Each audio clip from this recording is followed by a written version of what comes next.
Welcome to Lanestorming, a comedy game design podcast by two guys who know nothing about comedy nor game design. I'm Trevor Scott, and with me as always is Ben Slinger. I sure am.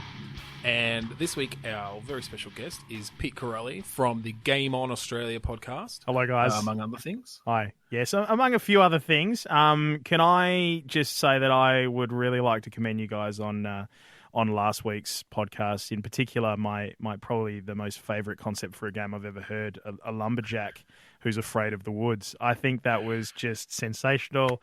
And I would like to throw my hat in the ring and just say I am looking forward to trying to top that tonight. I don't. Well, thank you. Don't think that is a possibility. I think that's pretty much, we've reached our peak. But you know what? Awesome. I loved it. We'll top it. We'll get there. I hate to say this, Pete, but that was actually episode 9. Oh, was it? This is episode 11. Oh, that's awkward. Just you've got one in there to catch up on. Well, thanks anyway. So I've actually been listening to the Game On Australia podcast. Thank you. And I must commend you. It's actually been really, really funny. It's going to be added into my usual podcast feed. So you've sold a new listener there. Thank you so much. Absolutely. Thanks, guys. We really appreciate that. To be honest with you, just a little bit of history on the Game on Australia podcast. It started out as the company I work for. I'm a radio broadcaster. I think over where you're in Melbourne, right? Yes, we're in Melbourne. So I work for the equivalent on the air of what would be your Triple M. Yes. But we're a little bit more female friendly. Basically, it means we throw in the AC/DC for a whole lot of pink. That's basically what that means. But the guys came to us last year, me and the internet guy here, we call him Dan the Internet, and they said, hey, can you do a gaming podcast for us, because we'd really love to hear something and yada, yada, yada. And we said, sure, we'll do it. And we did one episode, and then they went and found some influencers. These guys on the interwebs that do Twitch to like 15,000 people and stuff, and did a podcast with them. So we gave them the idea, and then we were like, you know what? We're just going to do this for a bit of fun. Pissed you off.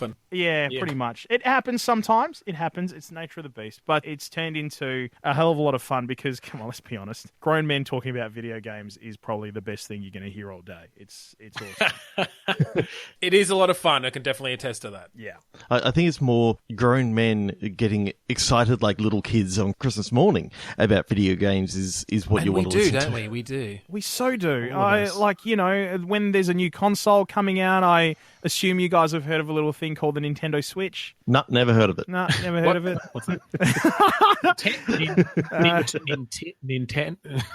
Yeah, that thing. Yeah, Of course we've heard of it. Yeah, Yes. it's basically Nintendo's next foray into a next-gen console, and the reason why they put off Legend of Zelda for 10 years. But man, it's that's this Friday, and I will be lining up at Sparrow's Fart for my copy, and I cannot wait because, oh my God, it's Christmas, and Christmas has come early. Okay, I think it's about time to get into our main segments. So, Ben, can you explain for all our new listeners how this all works? Absolutely. So we are going to play a little game called Click Pitch. Each of us has a random word generator in front of us, and on the count of 3, 2, 1, we're all going to click and say what word we have, and then we are going to invent a wonderful game idea based on those words. So, Trevor, would you do the honours? Here we go. 3, 2, 1, click. Oh, God. Carcass. Dwell. I got straight. Wait, straight? Straight. Straight, dwell, and carcass. All right, so my immediate thought goes to some sort of maggot-based game, dwelling in a carcass. Oh, no. Where does that come from? You have to, eat your way through through the body of a rotting bison. I'm with you there. I almost immediately go to quite possibly this could be this game sort of exists in the Star Wars universe and has something to do with Luke Skywalker having slept in that. What was that animal's name on Hoth?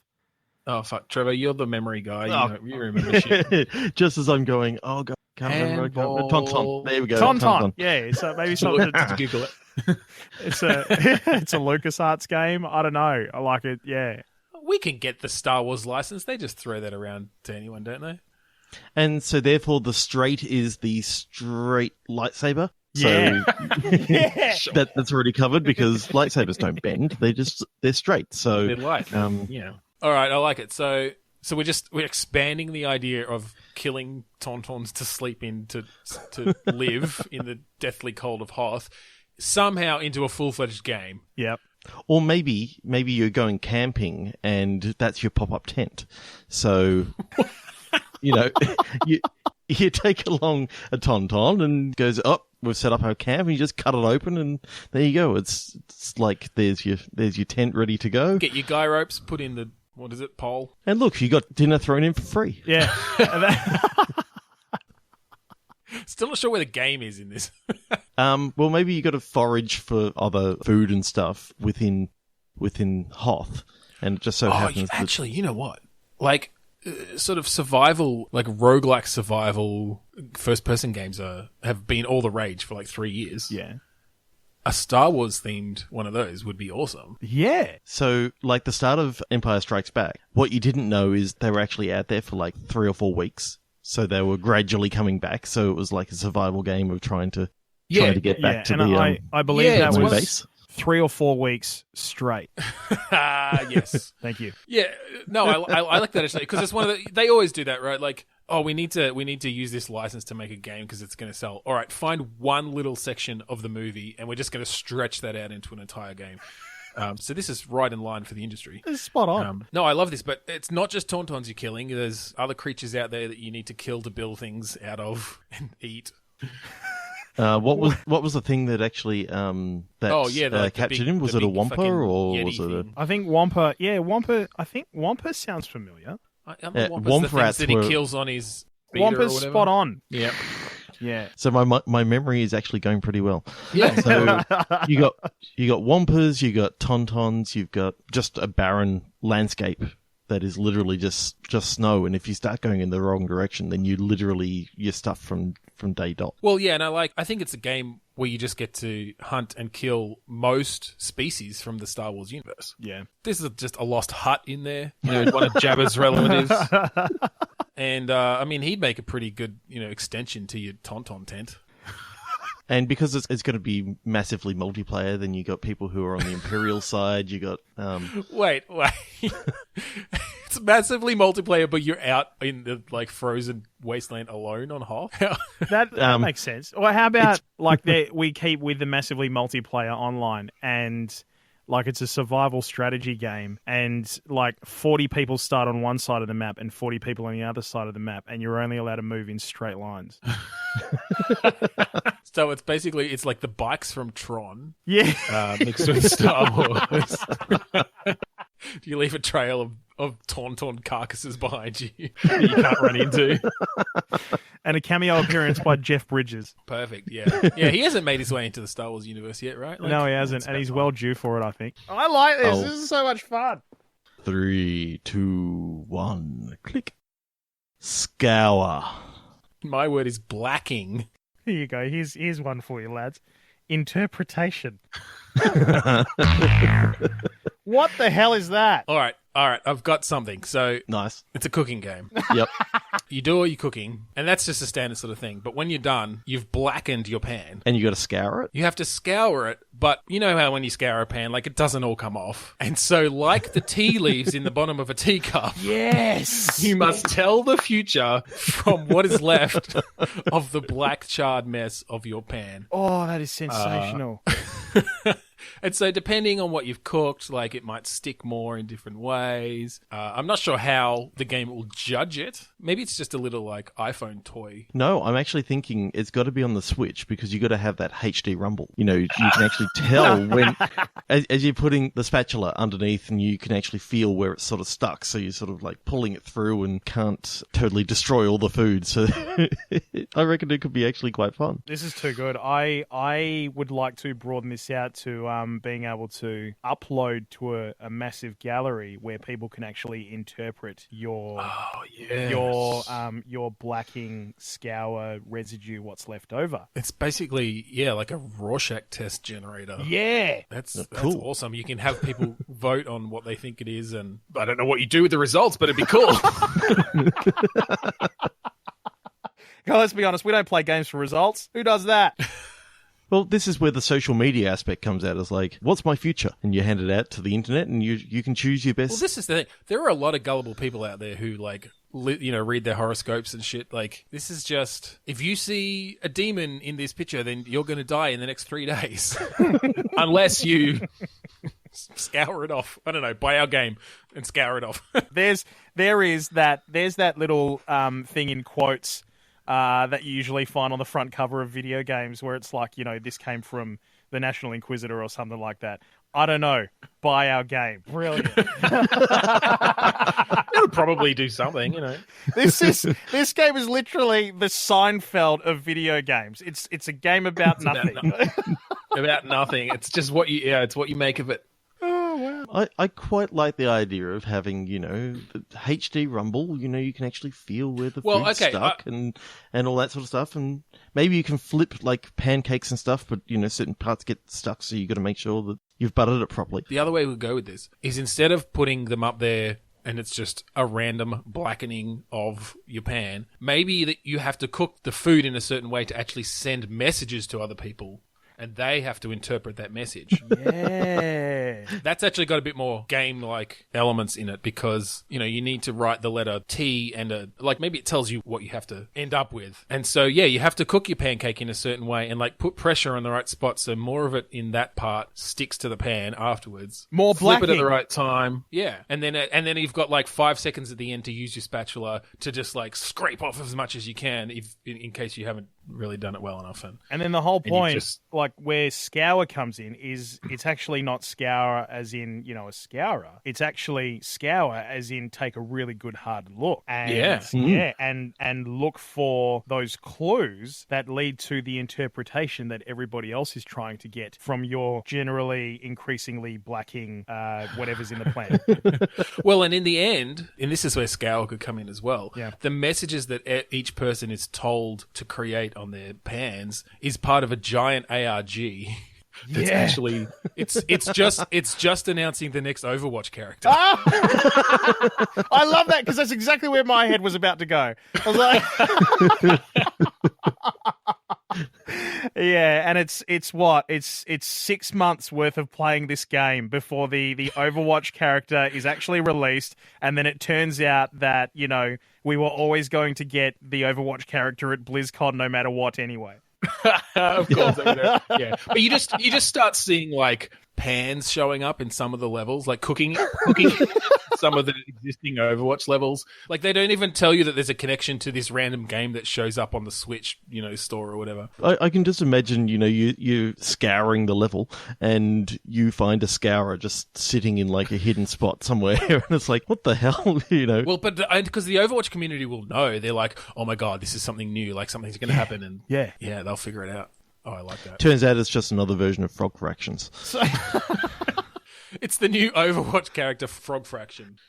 So really, our game's turned into Blizzard's next announcement for the new character coming out. That's amazing. Why not?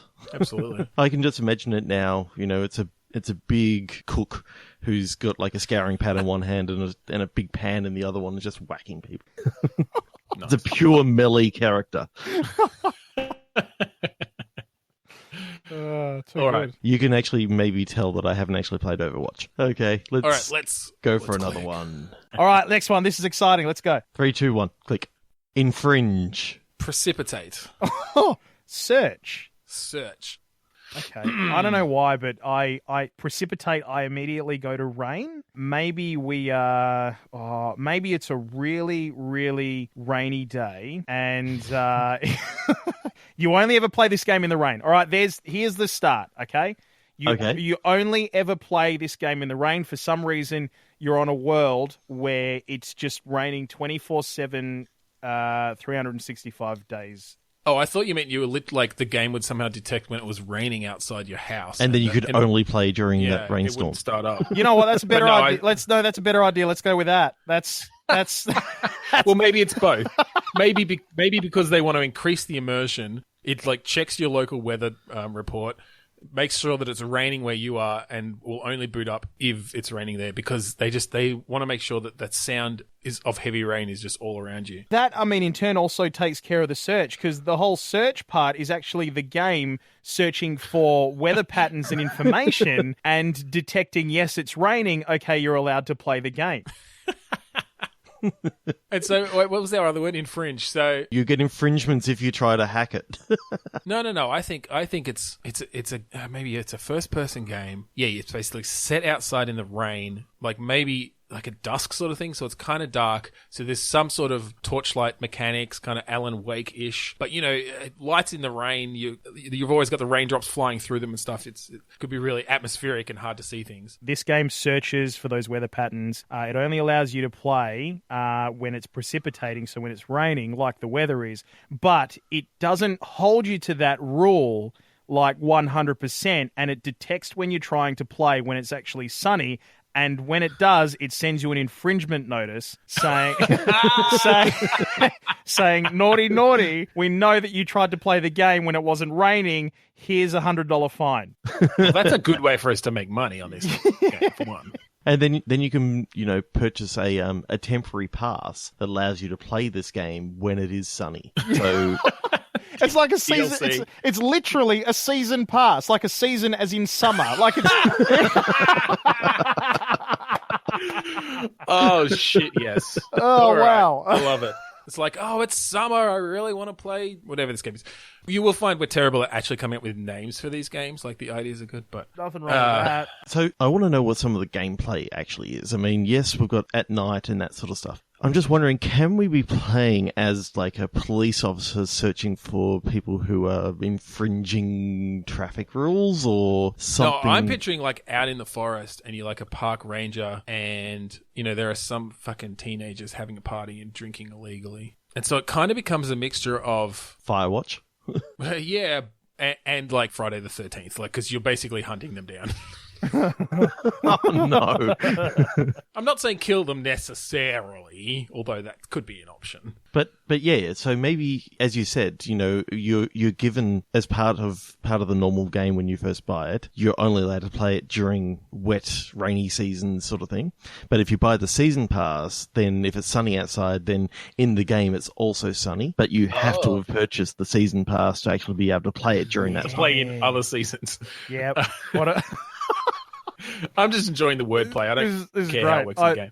But okay, here's something completely out of left field, right? And we're back at Star Wars, and we're on Hoth. Okay, precipitation can be snow too. Yeah, well, this is the thing, right? You're actually on Hoth as a police officer, and you don't know what you're doing there, but you're in search of precipitation on a world where it's so cold that as soon as the water falls from the sky, it pretty much just turns to ice anyway.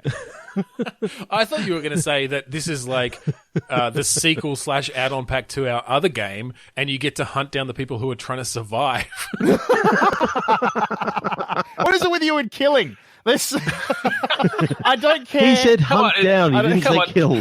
Video games, man. Good point. He's like, I don't care what the game's about as long as I get to strangle somebody. That's all I'm worried about.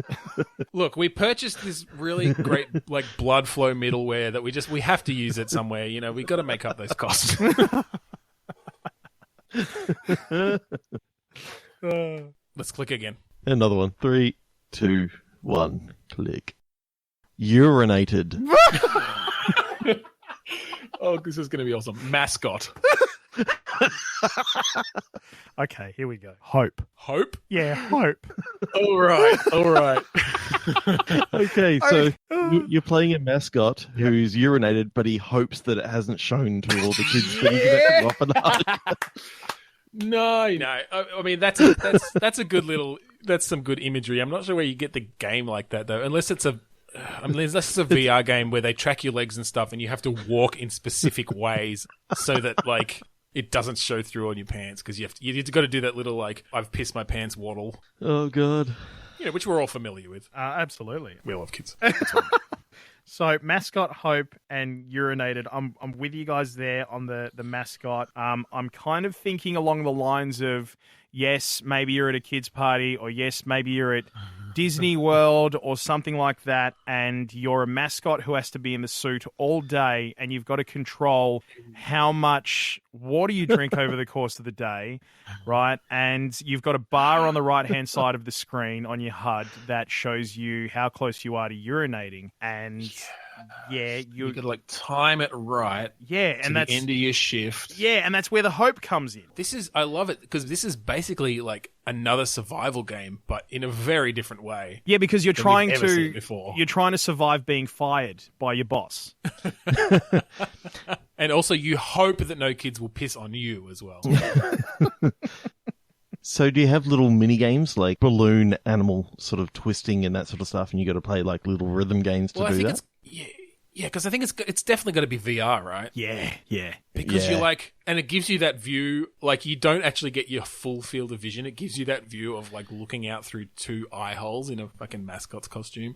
So it's super claustrophobic. Yeah, although I don't know how the HUD would work in VR to show your like urination levels. Is there I'm just thinking of Disneyland. Is there anything to do with hope at Disneyland? Like, is there like a world where you, like a character or a world you could go to? Maybe if I just went somewhere really bad. Yeah. I'll tell you in a second. Maybe if your piss meter gets too high and your shift hasn't finished yet, so you're still meant to be walking, you have to like go over to like the log flume ride and just sort of stand next to it real subtly and face the right way, but you still got a kid in your other arm and you're just kind of like pissing out your leg into the water so no one sees it. And this is the thing, you hope nobody figures it out, and that's so that's the whole so game. It's a stealth pissing game. Yeah. It's a stealth pissing game where you have to piss in all the different rides and hope that nobody sees you. That is amazing. So wait, do you have to piss in all the different rides, or is that just an achievement? It's a trophy on the PlayStation. Yes. See, I was actually going for a like a new VR attachment that was actually a catheter that you had to put in, and it would just fill your bladder. Wait, it would fill your bladder? Yeah. So there's just a really immersive in that. It's really, really, really immersive. So you have to pretty much say approximately how much you can actually fit within. Or how long a pee normally takes, so it knows how big your bladder is. You've got your little calibration settings at the beginning. It's like stealth piss comes with our new sterile, faux urine that we will inject directly into your bladder. And then you can actually feel when it's getting full. You start the game and it's like, all right, insert tube now. All right, we're just gonna pump something. Left a bit. Tell us when tell us when it's at your like high threshold. I need you guys to help me out here because I'm stuck back on trophies, right? And I'm thinking of some of the trophies that you can get playing this game if you were playing on PlayStation. And I'm thinking like one of the trophies would be crossing streams. And is that in the multiplayer? Yeah, this is only something you can get in co-op or multiplayer, and it's it's literally like crossing streams at the same time. Another one I've got is now this is a silver one, and it's achievement that you can get just in the single player campaign, and it requires you to be in a place where there's a lot of people around, like I'm talking maybe 40, 50 people, and start the urination process, but then, because there's so many people around, they might find you while you're halfway through, so you've got to hold it, and the achievement is midstream. Oh, God. And if we're actually going with, like, the catheter idea, then we could get into some legal trouble when we kill someone. Yeah.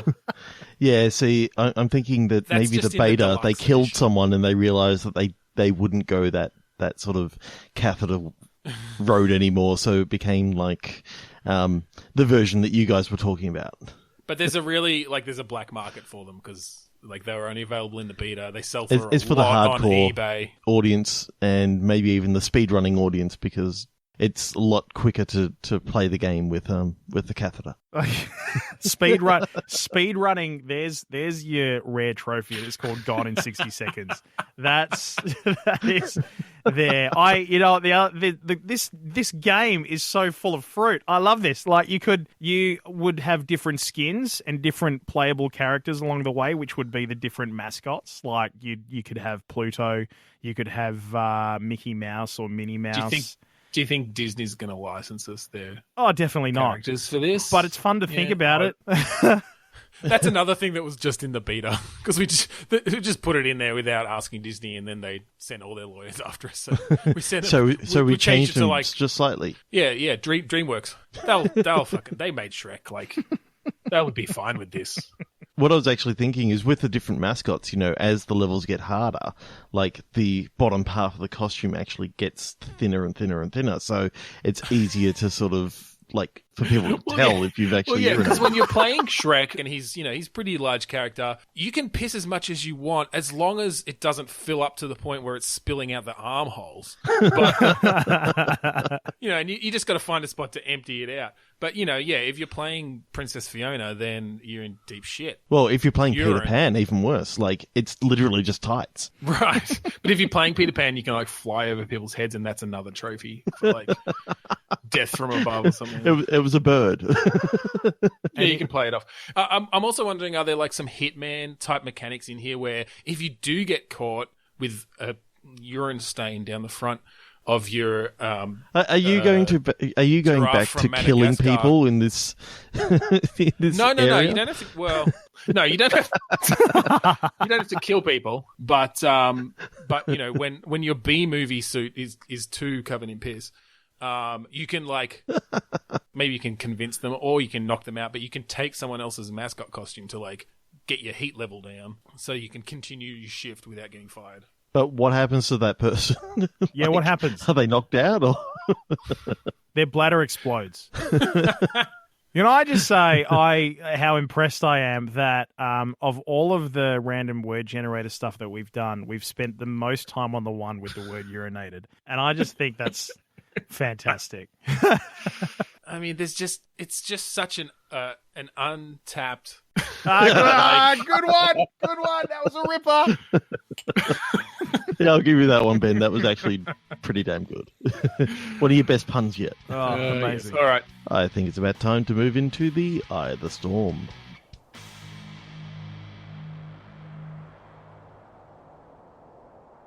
We can be found on Twitter. We are at Lamestorming. You can find us on Facebook at facebook.com/lamestorming. You can email us, podcast@lamestorming.com. We're on iTunes. Just search for Lamestorming, and we'd love it if you'd rate, review, subscribe to us there. You can check out our website, lamestorming.com.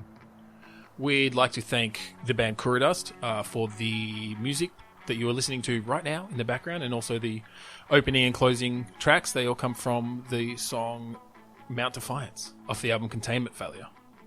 We'd also like to plug Zencastr, Zencastr. They have provided us with our awesome guest recording capabilities today. It basically enables us to record locally and upload straight to my Dropbox. So thank you very much, Zencastr.com. And Pete, if people want to find you online, where can they do that? Yeah, so easiest way is just on Facebook, guys. The Game on Australia podcast on Facebook. You can reach us through there. Awesome. All right, back to Click Pitch. Yes, 3, 2, 1, click. Prank. Pastime. What? Mine is SAW. SAW.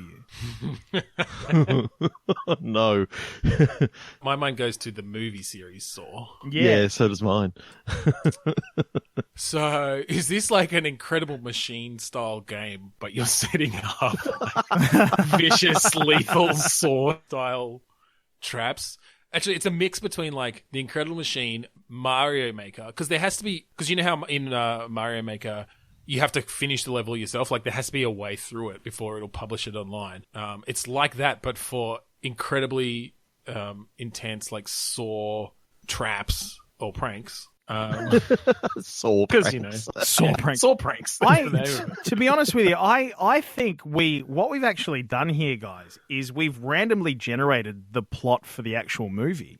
Like if you think about it, right? Like, I'm pretty sure that's how they came up with it, right? yeah, right. Started out as a prank, and it's like, well, actually, now it's a pastime. Well, that's it. Like the movie is Saw. This is the puppet and the guy who's behind the puppet. This is his pastime, is just mutilating people. And when you think about it, like the twist at the end where the guy is in the room the entire time is the ultimate prank. Yeah. It's true, yeah. And I mean, I think his pastime actually just started as puppetry, and we all know what happens to puppeteers. Like they just slowly go insane and start murdering people. So, yeah, I like it. But no, I mean, I love this idea of the whole sharing online sort of thing. You've got to share your creation online, and other people have to play it. And there's a way through it, but you can make it as hard or as easy as you want. And Oh, I could just imagine the Kaizo levels. You got to see your guy literally get eviscerated like 17,000 times before you actually make it all the way through this thing. I think this is like one of the golden ideas of the night. Like honestly, a Super Mario There's a lot we Maker can do here. where you are effectively in the Saw movie is just that's amazing. That's spot on. like, how do the controls work? Like, is this another VR game to really get that immersion of, wearing a mask of glass shards that if you don't finish a game of Mario in time, it's gonna Completely collapse your face. Yeah, it's just gonna, yeah, but that's trigger that's the ultimate edition that costs you $249.95 at JB Hi-Fi. Wait, with the one that has the actual glass shard Yeah, mask yeah, that you can buy? yeah, it is. It really allows for the realism. Yeah, well, Do it or you literally die. There are a lot of games tonight we're making that are they're going to end up killing or injuring people. I think it's lucky we're not a real game company. well, actually, I mean, if you think about, Nintendo and the Wii at some point in time where, people were throwing their arms and controllers around, like, effectively, they went through a period of that. That's true. They injured a lot of people. And there was that one woman who, like, held on, and this sort of relates to our last game, like, some radio show had a contest where if you could drink the most water without pissing or something, you'd win a Wii, and she died of water intoxication. Yeah, that's right. She did. It wasn't you guys, right? No, it wasn't us.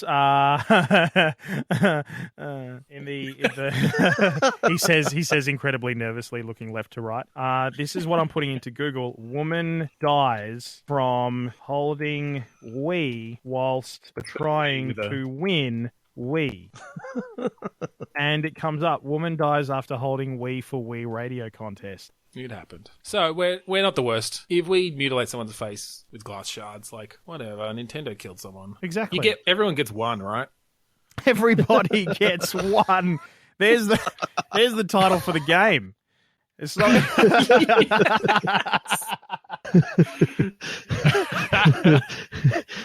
Awesome. Everyone gets one free pass, or just everyone just gets one? You can die once in this game, and if you die a second time, we delete it. And you're actually dead. Oh, God. All right. I think, we could keep going with that one and actually figure out some of the real game mechanics, but I think the visual's good enough. yeah, I think that's fine. 3, 2, 1, click. Someone else go first. Yeah, can I go first, please? Because this is you'll love this. Definitely. And I want us to start. I almost want us to just let it sit in our minds and sink in for about 15 seconds before everybody else says theirs. Okay. Okay. Are we ready? Yep. Package. Destroyer. This is already. Doze. This is. Dose. Sorry, by word 2, my mind was already going towards a Leisure Suit Larry sequel. Yes, we haven't had one of those in so long. And the last couple really sucked. Yeah. All right. I'm not sure. Wait. When you say doze, I assume that's DOZE and not like a pair of female deer. No. Doze. Some deer, some female deer. Okay. Doze and package and destroyer. Package destroyer. So are we going sort of the low road, and this is just about penises, Or I think there's more game in this if you're playing like someone working for, Australia Post. Yes, yeah, yep. And he sleepwalks. Or sleep drives. Well, or maybe it's you play a narcoleptic waiting for a package. And You got to keep yourself like everyone knows Australia Post's reputation of, they'll just kick it around and kick it up to your door. So you have to be out there ready for them to arrive. But you can fall asleep at any minute. But you can fall asleep at any minute. So you got to like find ways. It's kind of like that movie with what's his name? Jason Statham. Crank. Yeah, that's it. Yeah. Yeah. So you have to like keep yourself awake because you're waiting for this fucking package. I don't know what's in the package. It really doesn't matter. And where's Destroy come from? Well, because the Australia Post is going to destroy it. Like, they're going to destroy it because if they don't, well, if you're not there to pick it up, then it's going to go chucked back in the truck. It's going to go to the your post office. It's going to get crushed under some. They don't take care of that stuff. So I'm thinking you're in your house, but you have to keep finding ways to keep yourself awake. Because actually the package contains your narcolepsy pills. You've run out. So, it's, oh shit, you're falling asleep, crawl your way over to the toaster, turn it on, jam your hand in. And like, that gives you enough juice to keep going. Keep you awake. What about, well, I love where your head's going with this. And I kind of almost think that like your fuel is, or you get like, I don't know, you get like your whole point is to stay awake, right? Completely. And you're in a neighborhood or you're in a world, and the only way to actually stay awake, or your fuel for staying awake, is destroying people's packages, like on their front doorstep. Like that's, every time you destroy somebody's package when they're not looking, you get, like another 5 minutes at staying awake. Well, maybe it depends what's in the package as well. Like, yeah, you actually have to use what's in that package. So some of it could just be useless. It's like, toilet paper. What am I going to do with this to stay awake? But how would you actually use toilet paper to stay awake? How many ply?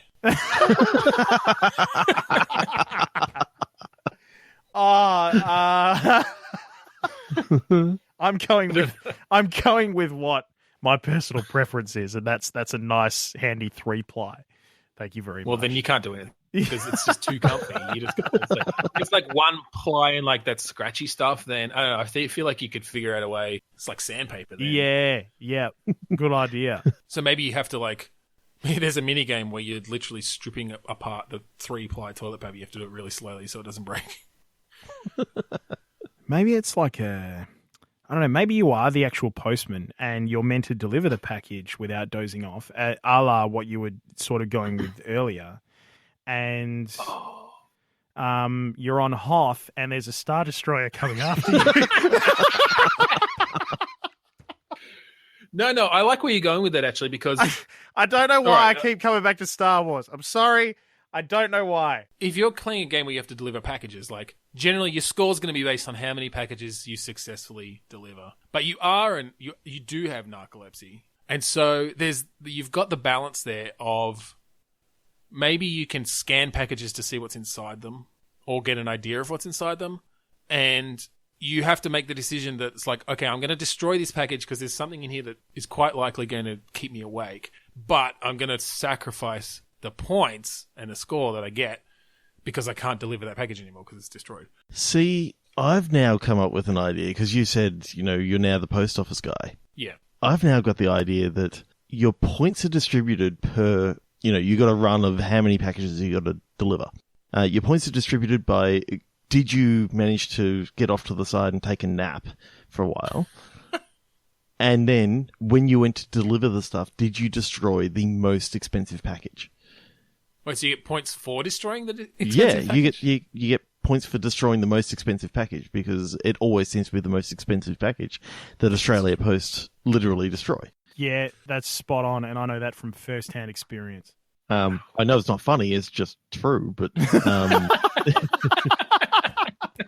We're just cutting right to the thick of it. this is we've actually come up with our it's not funny, it's true. We've come up with our real dramatic game. That's what we've come up with right here. It's the real serious game out of the lot. Oh, that's it. This is our serious game moment. Absolutely. I mean, we know for a fact that Australia Post drivers out there, they work very hard. One of our best friends is actually a Australia Post driver. And I'm starting to feel a little bit down. So sorry, Jay. Whoops. It's all jokes. It's jokes. It's just jokes. And 3, 2, 1, click. All right. Are we moving on? Are we moving on? Okay. Yeah. Yeah. Let's move on. Crouch. Ornithologist. What the hell is... excuse me, because I Study need... of Birds? Is it birds? I think. Yeah. Right, birds, so crouch, ornithologist, and friend. Okay. Friend. Okay, so clearly you're an ornithologist who is, you don't want to scare the birds that you're ornithologizing, and you have to remain crouched, right? And it's a MOBA, so it's a massively online battle arena, right? Where your ornithologist. Is that what that stands for? Yeah, there you go. It's a. I told you I played too much Overwatch. And what happens is, right, it is 6v6, and you're all ornithologists, and you're all crouched in the long grass, and you're vying for the same bird, right? And you got to make sure that your friend doesn't give your strategic position away. Oh, I thought you were maybe trying to make the bird your friend. Yeah, no, I'm happy to go with that because that's better than what I said. But I'm just wondering, given that it's an online battle arena as well, like, can you actually have some scouts go out and like kill some of the opposition? Absolutely, and those scouts would be bird friends that you've made along the way, like on your way to, and you would obviously be able to, make different sort of bird friends. So, like for us here in Australia. For those of you who might be listening to the podcast, out at the US or Europe or the UK or whatnot, like we have the magpie who likes to swoop, and that would be one of your bird friends as an ornithologist who you're trying to take out, help you take out the crouched opposition. I love that it's regional. So, like, New Zealand's just fucked because the Kiwi's not going to win. Well, that's a great thing, right? Because obviously, that is the beauty about it, because you can really customize this game to have, customized DLCs depending on what country or region you're in. So, like here in Perth, we would have the ibis, which is an absolute asshole of a bird. Yeah. Or the pushy bird, as my 3-year-old calls it. The pushy bird. There you go. Or like, and you mentioned the kiwi, which is just a flightless piece of shit over in New Zealand. In Victoria, I know that yes, we've got the magpie, but I'm also thinking we've got these little arsehole birds called spur-wing plovers. Now, those bastards will swoop the hell out of you, but they've got a little spur on their wing, so they can actually cut you to shreds. Wow, that's amazing. Those things, they're fucking dangerous in like mating season. Like, they're really, really, really, really scary. Well, and I love, because like, we can put in all those great details into our ornithology game. Yeah. And I love this aspect. It's kind of that Pokemon Go sort of thing that you want to go to, only certain people in certain places of the world get to play as certain characters. And so you literally have to go to Antarctica to play as a penguin. Or wait, yeah, Antarctica, right? Yep. Or Phillip Island. Because you That's true. Penguins. Plays the little penguin. What is that little penguin? Yeah, is that the one? They're not with allowed to call them fairy penguins anymore. Aren't you? Why not? I think they got PC. Yeah, maybe a bit PC about that one. Usually I'm not one to call for PC police, but I don't think it had anything to do with anything like the LGBT community. I think it was just people were afraid to use the word fairy. Tell you what, though, if you play on Hoth, you're totally fucked. I mean, there's no birds or anything on Hoth. Too good. No, so are we thinking... So you have to make friends with these birds to be able to use them. Do you get to play as them then? Like sort of Overwatch style, you can change your character can you then just switch to one of these birds, or are they sort of AI controlled? I think that's a really good thing. So you've got half a dozen attack bird characters, you've got half a dozen defense bird characters, you've got half a dozen tank bird characters, and then you've got your support bird characters as well. And these different birds would be different birds from your local region, or birds that you can actually just find in the world. Okay. So the rest, so you sort of got your standard set, and then yeah. So your attack your bird custom character set would be like a magpie, or that thing that really likes to hurt people during mating season that you were talking about. Would be like your attack sort of characters. Your pelican, for example, would be a support character because it can fit stuff in its giant beak, like health packages and stuff like that. Water, yeah, and turrets and things. No, you'd have to have a bird that could actually use a turret. Would be a defense character, like your Torbjorn or something like that. Something that could drop what sort of bird could drop a turret? That's true. I don't know. Like what's a good building? What birds build really like extravagant nests and things? I don't know enough about. Here's one of your tank birds. Just quickly, I would, and it might throw you right, but I would actually make the peacock a tank bird, and the reason why it attracts your attention. Yeah, fire. Well, there's that, but also more the fact that that fanning thing that it does with its tail feathers could also be a shield, a la like Reinhardt. Oh yeah. Awesome. Oh yeah. Yeah. So wait, are they? How are the attacks? Like, do these birds have guns? No, it's just typical sort of swooping and maybe it's just like it's kind of like on the ornithologist. They get to literally dive bomb them and hit them with bird shit, and if they hit them in the right way. What I was actually thinking is the wind condition can actually be. A lot of ornithologists also take photos. So you've got to try and get the best quality photo that you can. But of course, you may be in this area that has multiple birds, and you're trying to find the one from your little manual that you're actually trying to find in the area. Yeah. I love the idea that you can capture a great action shot of one of your mates playing a bird and shitting on one of the people on the other side.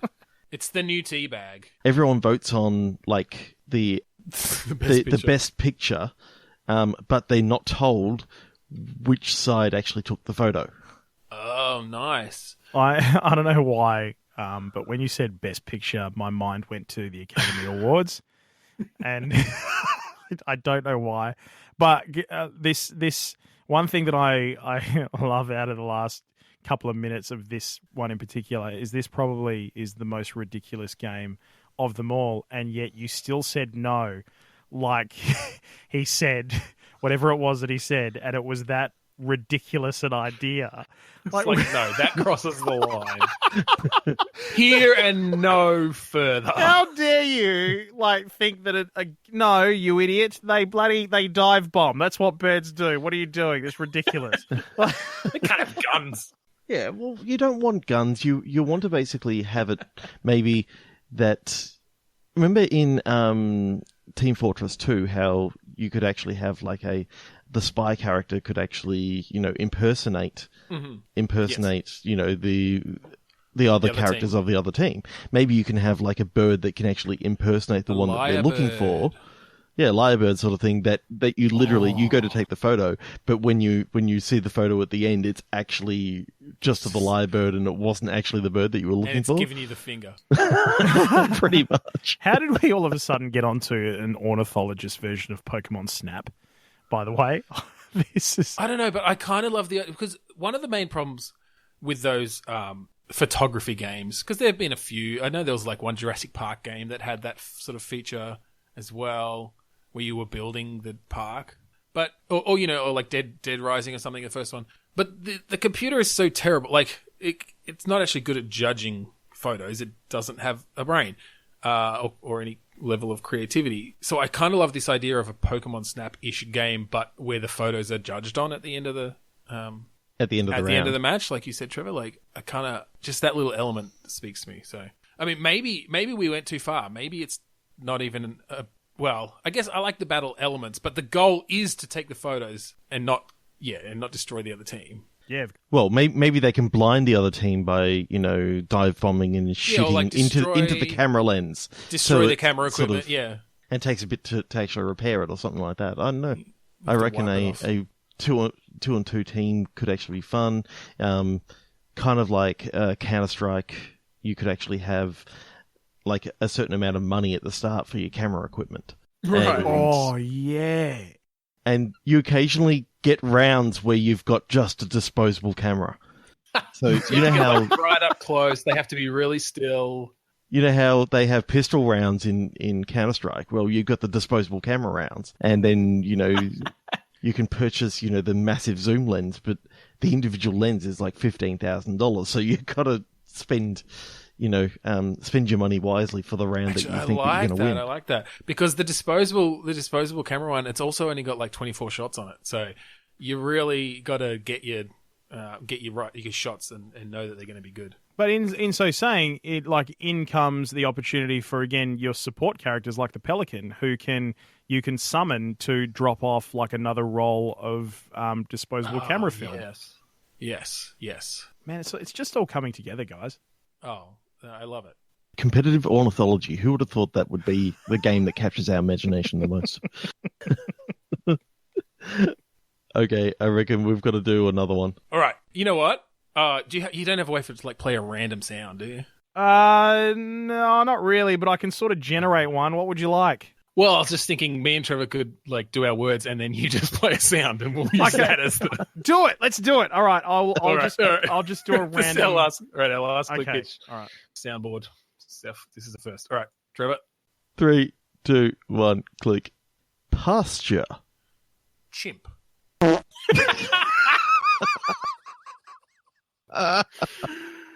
Okay. Come on, we're on here. This is going places. Pasture, chimp, and let's do it. Yeah. So, oh god. So you're running through a pasture full of horse shit. Yep. And you're a chimp because we know how often chimps run through pastures full of horse shit. And you're battling against other chimps, and obviously your weapon of choice is being able to fling the poo. Of course. Yes. Okay. Well, forget the horse part of it. It's literally just chimp shit. Chimps in a pasture throwing shit at each other. That's cream right there. Like I don't know where else. I hope it's not too creamy. Where else we could possibly go? That maybe there is DLCs or new playable characters that are released, and they're different sort of breeds of chimps or orangutans. Maybe the DLC is different food you can eat to like change your weapon. Oh, type. Great idea! That is a great idea. So you get bananas, or you get like pawpaw. Or you get? Are we sticking with the general corn cobs? Corn cobs, because and like they basically just act as sort of a shrapnel grenade. Yeah, like, when it hits. No. Okay, I think we might go into our final segment. Yeah.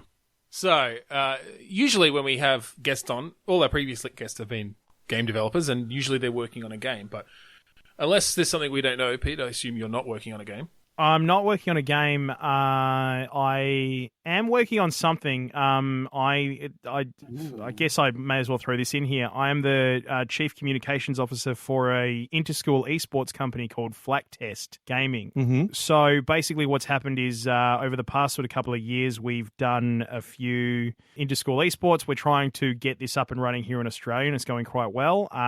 We have a partnership with Riot Games, who makes League of Legends. And we just, for the first time, have taken the competition national. So we've got flights and everything. So if there's people in the eastern states, like where you guys are from, we're going to fly them over if they make the grand final, our League of Legends grand final, to Perth, put them up, all that sort of stuff. Yeah. So we are developing something, but we're developing something that we didn't have when we were kids growing up, which is inter-school esports, because as well as you guys know, when you've got the most recent Dota 2 tournament with a $23.7 million prize pool, it's about time this stuff came to Australia, and I think it'd be great if it started with the kids who, aren't athletically gifted. I would like to think that my daughter has an opportunity if she wanted to when she gets to high school one day, that if she wants to do esports because she's not really into running around after a ball, then that's a viable industry and future that she has, you know. So it's Flaktest, FLAKTEST.com, and registrations are open now. Fantastic. Yeah, I wish I was going to say, I wish I had that when I was in high school. Yeah, but I was just thinking about the games that we could have actually played back then. It was like, what, Granny's Garden? Well, competitive I was going to Granny's say, though, Garden. I wish that the multiplayer Doom that I was playing back then didn't have to just be snuck into, computer class. Well, that's it. When the teacher wasn't paying attention. Oh, no, I've got it. Net Wars. Net Wars. Net Wars. I never played Net Wars. Right. It was like vector-based, wireframe, sort of space dogfighting game. Yeah, see, we were born in like 1980, and Ben was, well, I was born in 80, Ben was born in 81. So when we grew up in high school, our computers weren't quite as good as some of the ones today. Well, I'm an 85 kid, so I wasn't really that far along. And it was roughly the same thing. I mean, we had the basic computers where we had Quake and we had Doom, but more often than not, if we were playing anything, we were usually only really allowed to play things like Lemmings or Jill of the Jungle. Or Minesweeper. Which, to be honest with you, I only really worked out about 5 years ago how to play that game. How that works. What do these numbers mean? Corners first. But when you work it out, oh my God, it's such a great game to play. It is. So back onto our segment. What we usually do is take the name of a game and create an alternate game from that. I mean, we could do Flaktest as a game if you want. No, go with our original idea, Ben. All right. So, Too good. I mean, that would be a bit tricky. So anyway, I'm going to ask you, Pete, what is your most anticipated game at the moment? My most anticipated game would have to be, let's see, by the time this sort of goes to air, yeah, look, it's got to be Legend of Zelda Breath of the Wild. It has to be for so many reasons, because it's purely because it's a Legend of Zelda game. It's my favorite series I've ever played in my entire life. I spent way too much time playing Ocarina of Time on the Nintendo 64 and then on the 3DS a little bit, a few years later. And I have been itching for this game to come out ever since they announced it way back in sort of 2012, 13, and just kept on going, delay. Oh, by the way, here's a brand new console. Delay.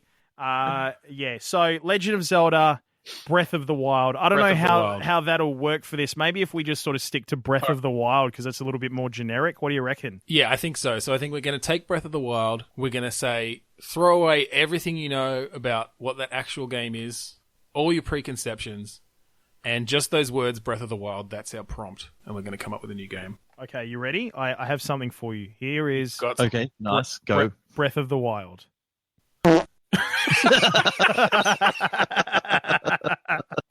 Sorry, I had to get one more fart joke in there. Who doesn't love a fart joke? That's amazing. Game done. We'll ship it. Put it on a disc or I don't usually do disc. Put it on a 5.25-inch floppy and ship it.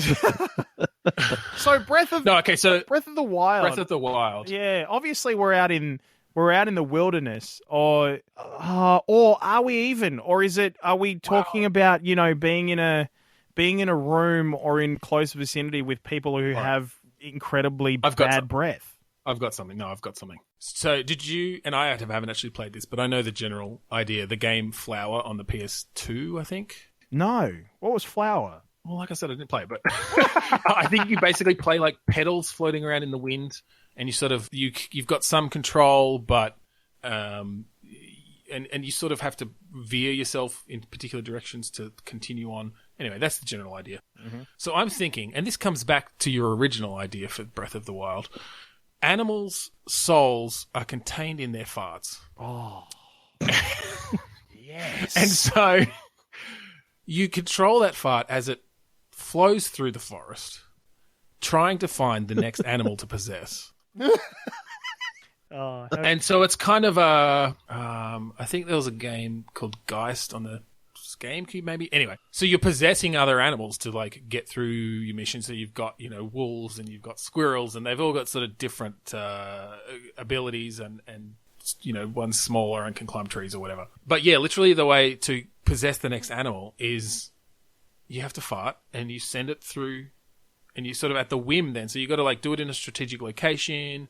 You got to know that you're upwind downwind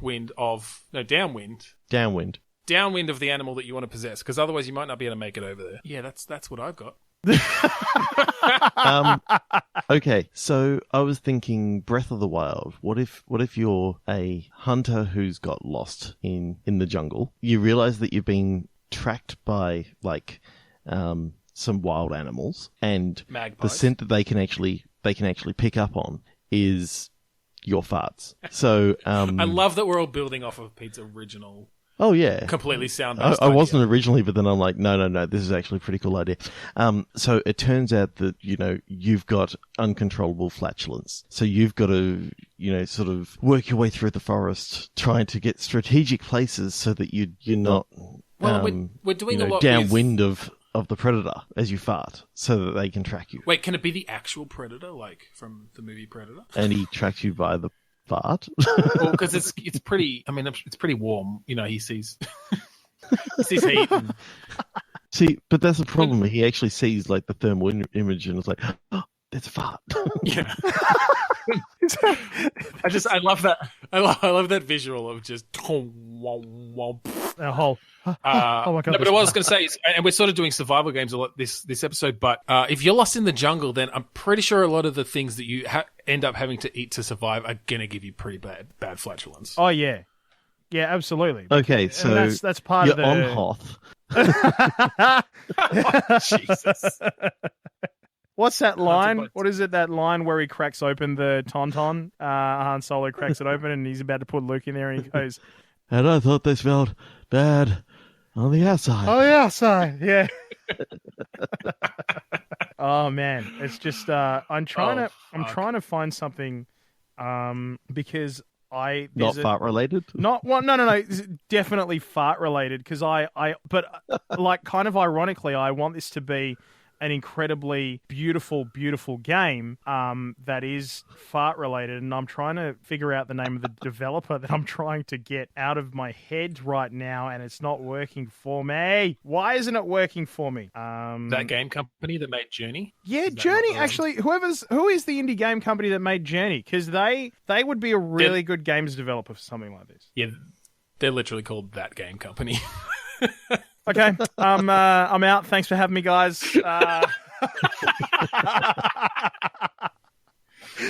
Oh, jeez. I can't believe I can't find this thing. It's killing me. What did they make? That's the thing. I don't remember the name of it. Oh, you can They make beautiful games. Oh, okay. So here you go. Whoever made The Last Guardian. Oh, yeah. Team Ico? Yeah, Team Ico. That's it. I want Takeshi Furukawa as the composer for the soundtrack, and I want Fumito Ueda as the designer, because I think this needs to be, for the mere fact that it is rolling along this sort of line, it needs to be an incredibly beautiful game. Like, I'm talking IGN giving it 10 out of 10 because of its absolute beauty. Oh, okay, so... And I realized, actually, I think it was actually that game company that made Flower as well. So I just wanted to throw that in there. But yeah, so I like this idea. It's almost like that of, so you're a fart on the wind. You are a fart on the wind. Yep. I don't know. I'm just picturing the music, and I don't know, where's the gameplay coming from? I'm with you all the way on Team Ico, and beautiful 10 out of 10 game. So the gameplay is coming from the same sort of gameplay as Flower. I think that's the great thing about this. Like I love the idea of Flower, and I love the fact that you are a fart on the wind, and I just love saying that out loud. By the way, can I just say you're a fart on the wind? Now that's the name of the episode. Fart on the wind. Fart on the wind. And I think you do that. You use the different sort of winds and where they're going, and the wind can change at any time. That's just what happens with wind. And then you, as the fart, have to navigate your way using the various currents of the wind. I love it. You got different sort of temperature gradients. It'll either get you up, like put you up or down, depending on if they're like cooler than or warmer than you. But you lose heat over time. Yeah. Yeah. I don't know how you get more heat. Do you get like farted? No, I think that's sort of like your downloadable content or your skins that they release over time. So like you could be the next fart. You could you could be like this sort of fart, which is comes out. It's quite a cold fart, I would imagine, by the sounds of things. It's just a ripper.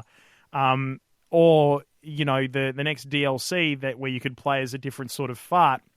Would be more like a sort of fart, where like that sort of that like hot, like it's really come from the base of your gut after a curry. Yeah. You know what I mean? Like that's the sort of fart that. So yeah, you've got different techniques then to navigate the currents. I would pay $24.95 for that fart. You know what I mean? Like that's the sort of fart that I'm going with the next DLC. I want all the different farts to be named after like how you would in an onomatopoeic way pronounce them. So it's like the main one's like PFFFFT. And okay, so that one that's like is like it's like PAH. It's got some H's in there. Definitely, WHOO, and there's like a silent R or something like that towards the end of it.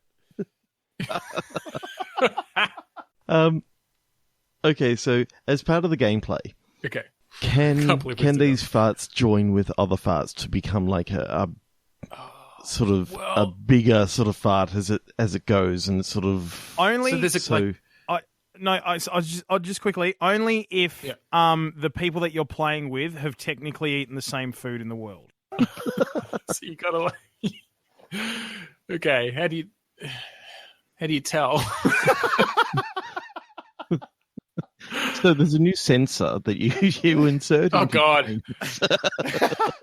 You've got the catheter. Yeah, you just reuse the catheter from the other one. It's got like multi-use.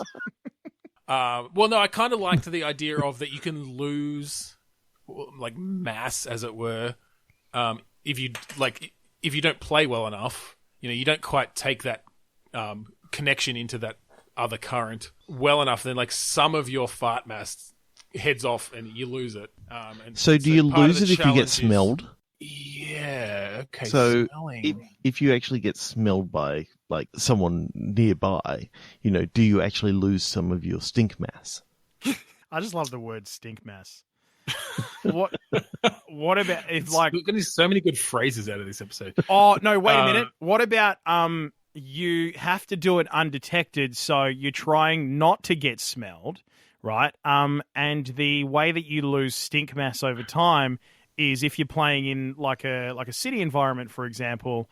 You have to navigate your way through buildings and stuff, and there are things like those sprayers in the toilets that smell that spray really nice smelling stuff. Oh, yep. Like that. So you're kind of using them as cover. Yeah, or like cover, or maybe they're what actually gets rid of your mass over time. Like they're your enemy.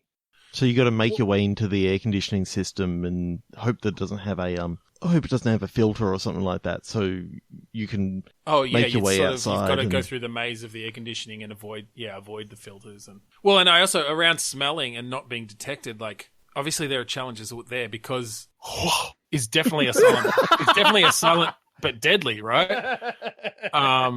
So you're going to get more of a penalty if gets smelled than if does. There you go. Yeah, I think it's sort of run out of steam a little bit. StinkMass. Run out of StinkMass. We're down to the final StinkMass. Oh, that's amazing. All right, well, yes, I think that was an episode full of amazing new phrases and potential legal battles for us. But thank you so much for joining us, Pete. That was amazing. Oh, my pleasure. I had a rip roaring time.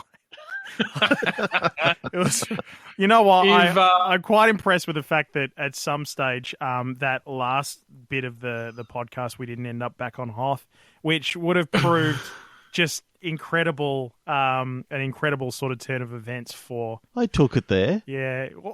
Really? I did. We just started tuning out Hoff. Oh, jeez. So if our listeners want to find out more about you or listen to your podcast, where can they find you? So if you want to listen to the podcast, it's called Game On Australia. We are on Facebook, the Game On Australia Facebook page, and also iTunes. You can catch us on Omni and all other great Android apps as well. And we also have a web page that we're building, which is gameonaus.com, gameonoz.com. And one other really awesome bit of info people might not quite know about yet is that we're just about to join Qantas and Jetstar as a gaming podcast and doing gaming content for them. So from April 1 this year, if you jump on a Qantas or a Jetstar flight, you're going to be able to hear gaming content through the Game on Australia podcast. So just a few things there for you guys. Yeah. All right. Well, that concludes Lamestorming for us this week. Thank you all for joining us. I am Ben Slinger. I am Trevor Scott. And I am Pete Curulli. And a game where you play a mascot trying to stealthily piss while you're on shift. What do you think, Trevor? I'd play that.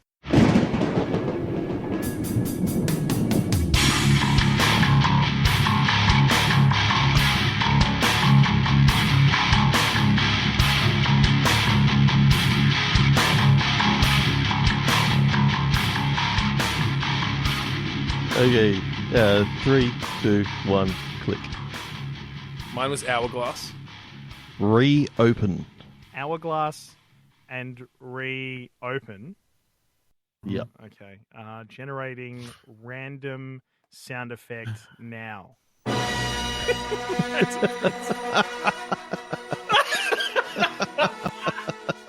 No, I'm just kidding. I just wanted to go back to Hoff.